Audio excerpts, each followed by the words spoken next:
All right, Matt, I see them. They're out in the wild. Ranked flyweights back again. And we have Jordan Espinosa taking on Alex Perez.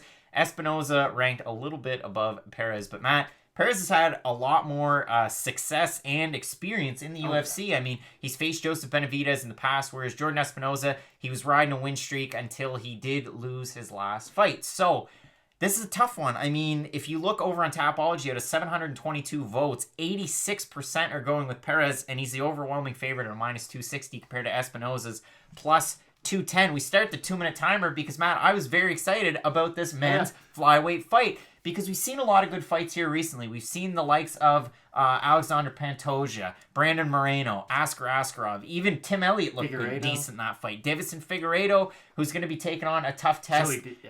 That's going to be great fight against Benavidez for the vacant flyweight title. So where do these two kind of fit into that conversation? You're Jordan Espinosa, you're Alex Perez. And Matt, you can tell us a lot about this fight because we've seen Perez, like I said, with the success. We've seen Jordan Espinosa, both of these guys with some contender series experience. What can you tell me about this fight? So Perez is just kind of the more proven fighter, and I feel like he's kind of more well-rounded than Espinosa is. They're both well-rounded fighters. They're both good all over the place. It's just Perez is a little bit better at those aspects. Perez has good power on the feet, too. It's something he doesn't really get credit for. He can drop guys. That's how a lot of his fights go. He hurts them on the feet, and then just let top control go for the submission, ground and pound. But very dangerous guy on the feet. Espinosa can't really say the same thing. He is a good grappler, and he is a good striker, and he mixes everything well. It's just he doesn't do anything at the level of Perez. And the only loss we've seen Perez have in the UFC was to Joe Benavidez. And, that's not the end of the world. I mean, he's one of the best fighters ever. He just had to fight behind Demetrius Johnson, so he never really got that shot. So Perez, I feel like it is just sort of upwards from here.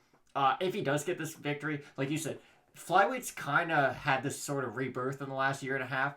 And there's a lot of really fun and exciting matchups that he could have going forward. He could even fight a winner of last weekend, Askar Askarov. There's a lot of great fights. How about a guy that's coming off a loss? How about a Kai Kara-France? That works. That's a great fight as well. Good call. This should be a fun fight, and it's great to see that 125 pounds is pretty much back and it's on the map. It looked like late 2018, early 2019. Who knows? They cut Brandon Moreno. That's how crazy. And you look at Alex Perez. He does have a win over Jose Torres, a guy that the UFC ended up cutting. He lit him on so fire. it was crazy to see stuff like that. But Matt, I'm going to agree with you here. I'm going to take the overwhelming favorite in Perez, but I expect this fight to be at least competitive. I mean, hey, both of these guys have wins over Eric Shelton. So big deal there. Espinosa coming off the loss, like we had kind of alluded to. But to Matt Schnell, another guy who's really entered himself into that conversation, is a fun fighter to watch at 125 pounds. So we're really looking forward to this fight, and you're not going to want to miss our 2-minute predictions for UFC Raleigh here, the main card and the prelims on YouTube with Fight Night Picks. Let's get into it.